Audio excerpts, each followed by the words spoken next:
George and Linda Hayward were the kind of couple neighbors admired, quiet, polite, and predictably ordinary. Their children, Eric and Megan, blended into the calm rhythm of suburban life.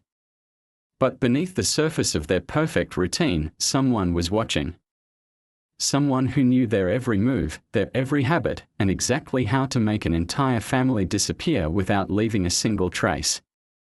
What unfolded next wasn't just a murder, it was a masterpiece of control, crafted with chilling precision. In the quiet suburb of Maple Hollow, Oregon, the Hayward family lived on the corner of a peaceful street lined with identical homes and trimmed hedges.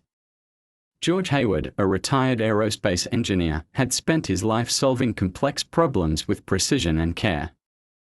His wife, Linda, a former librarian, kept their home meticulously organized.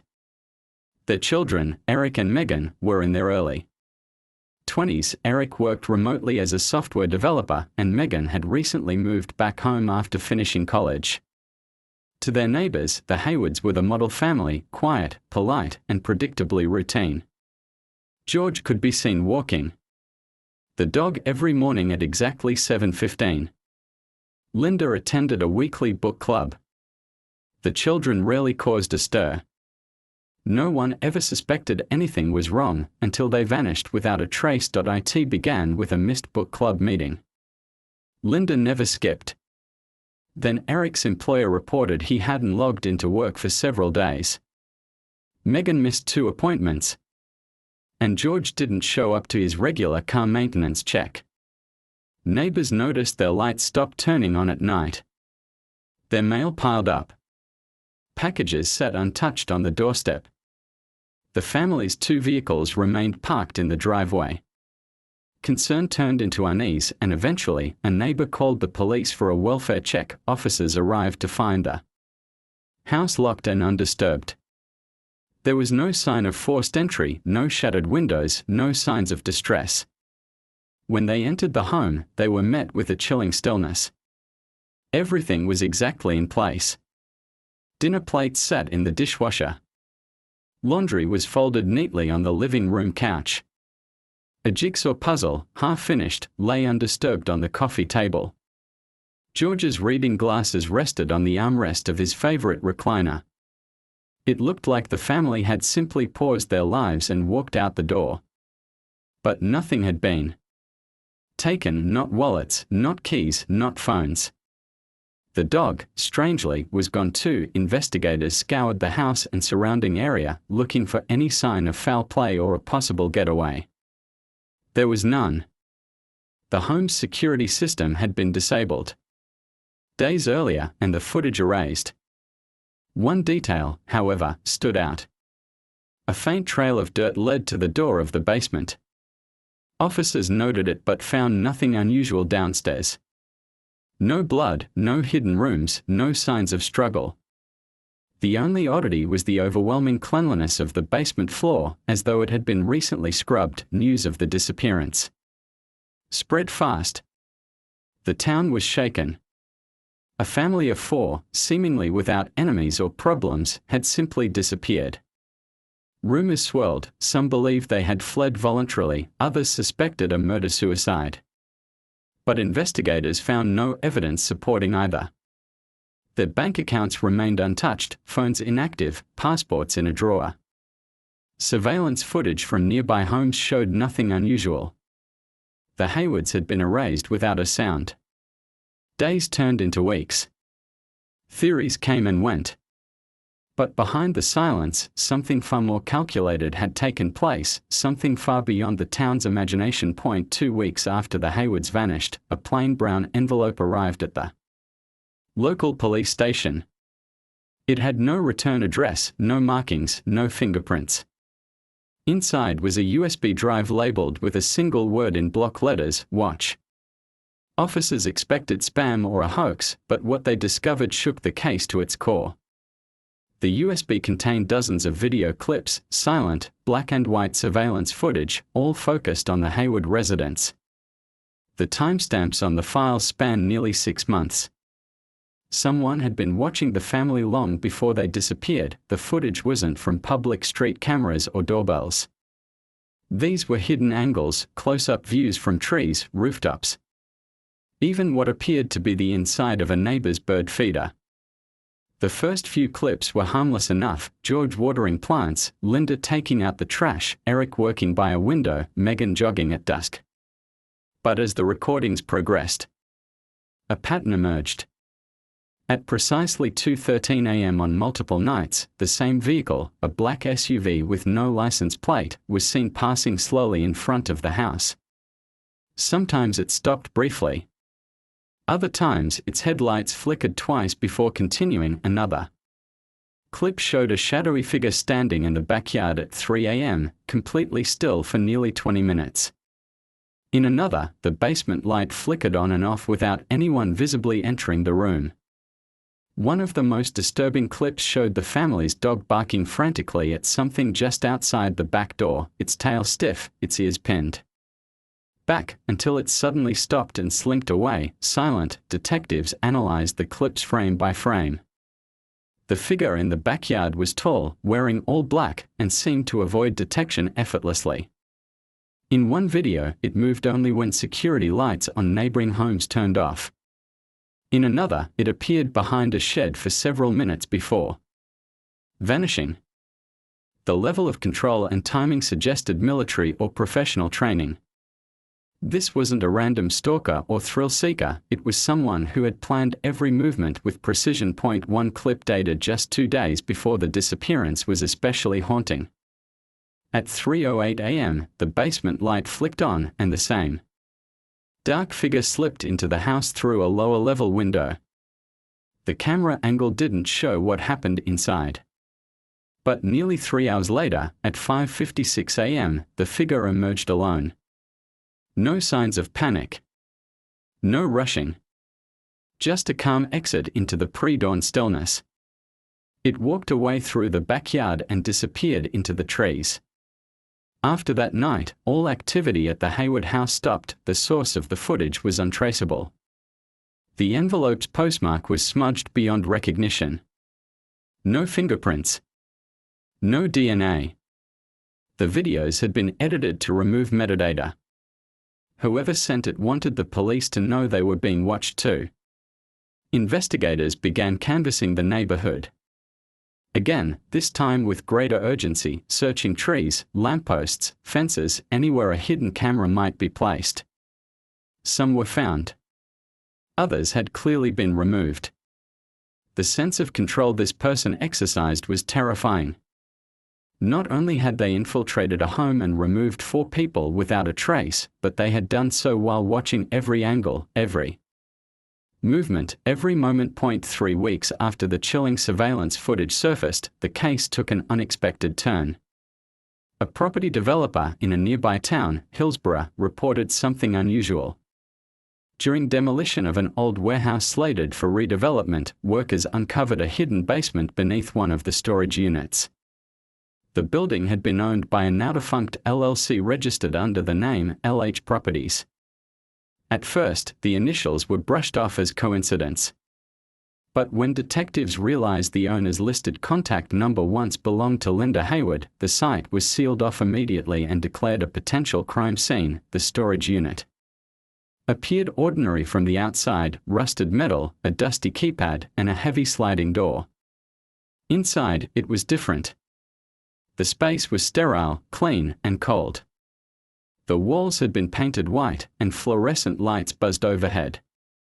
Along the far wall were 4 metallic caskets, bolted directly to the floor. Each was labeled only with a number, 1 through 4. No names, no markings, no indication of what or who was inside. Forensic teams moved in carefully. The caskets were opened one by one. Inside each lay a member of the Hayward family, dressed in their everyday clothes, their eyes closed as if sleeping. There were no visible wounds, no blood, no signs of a struggle. Their bodies were preserved perfectly, as though the killer had gone to great lengths to maintain their condition. It was clear that this was not an act of rage or desperation. It was a calculated display. Autopsies revealed something even more disturbing.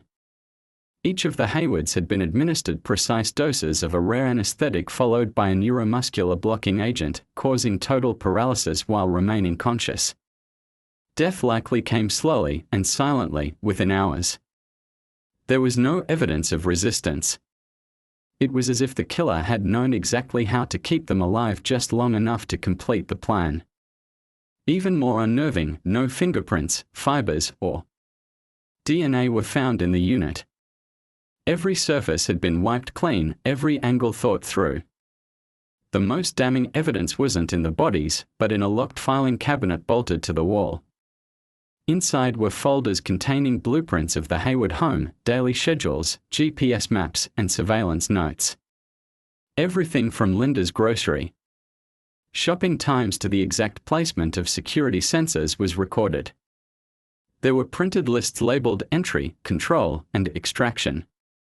It was a step-by-step guide to removing the family without detection. One folder, dated 6 months prior to the disappearance, contained receipts for soundproof insulation, hospital-grade sedatives, and steel floor bolts, items ordered through various aliases and shipped to P.O. boxes across the state. It was clear the crime had been planned for a long time, down to the smallest detail. Yet, the name used to lease the storage unit, Daniel Mercer, led investigators to a dead end. The real Daniel Mercer had died over a decade earlier in a boating accident. His identity had been stolen. The killer had covered every trace.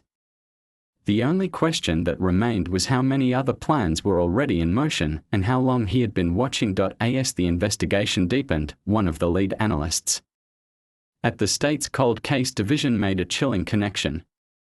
He remembered a file from 2004, an unsolved case in a rural town in Maine. The details were nearly forgotten, buried under years of unresolved mysteries. A family of 5 had disappeared from their farmhouse.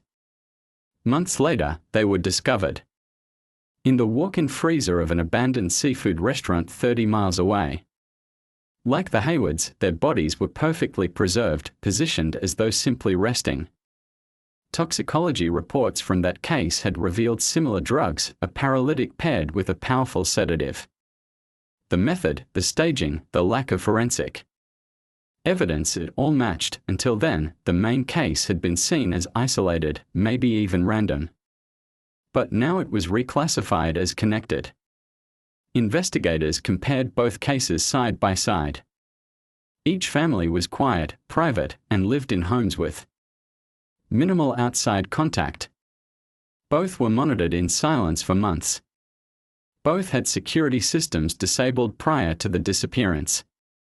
And in both instances, no neighbors had seen or heard a thing. The killer hadn't just executed 2 perfect crimes, he had done so with the same eerie patience and chilling attention to detail. Forensics teams re-examined the Haywood storage unit. This time, they focused on the materials used to secure the caskets. The adhesive tape sealing the lids was industrial grade, used primarily in medical facilities or high-security military shipments. Only a handful of manufacturers produced it. Through tracking purchase records, detectives discovered that one batch of this tape had been sold to a private defense contractor 5 years earlier. That contractor had been involved in classified surveillance training programs, once focused on silent infiltration, non-lethal neutralization, and information extraction. Among its former employees was a man named Elias Ford.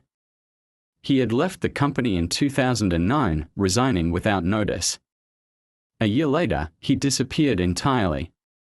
His name resurfaced now, not as a suspect officially, but as someone worth finding.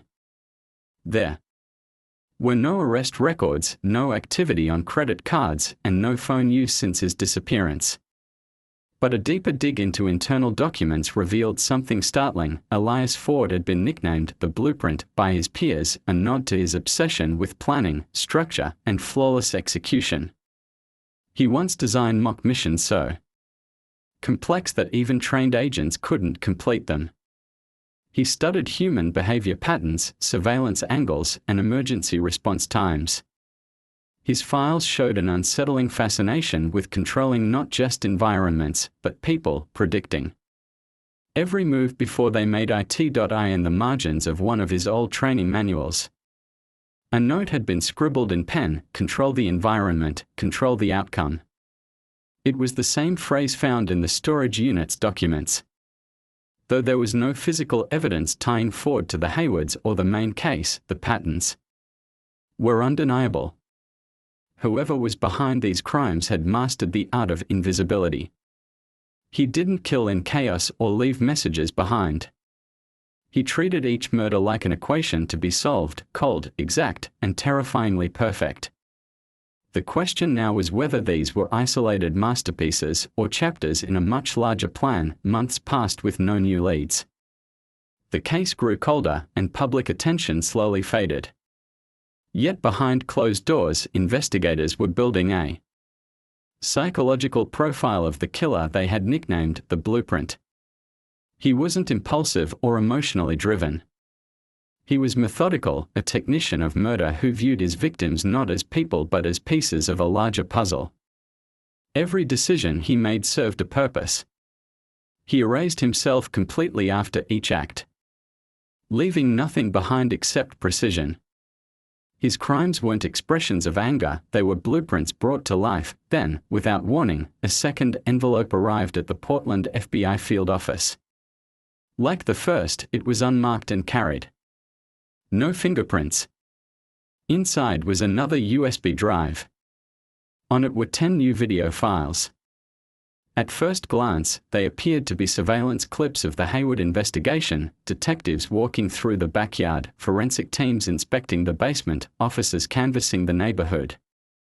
But these clips were filmed from angles law enforcement hadn't accounted for. Someone had been watching them as they searched. Someone was still there. In one file, a detective could be seen reviewing evidence inside the police vehicle. The shot came from a tree branch overhead. Another showed a team member talking on the phone in front of the Hayward home. This time, the angle was lower, taken from beneath a car parked across the street.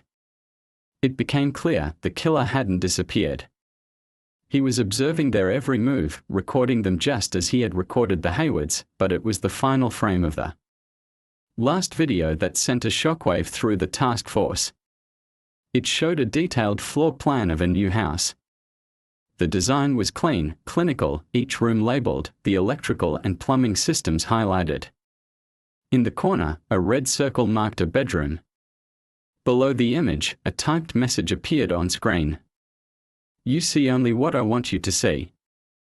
The blueprint had returned, and he was already preparing his next move. Investigators scrambled to identify the house.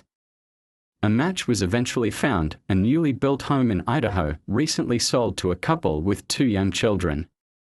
They were placed under immediate surveillance, and the house was searched from top to bottom.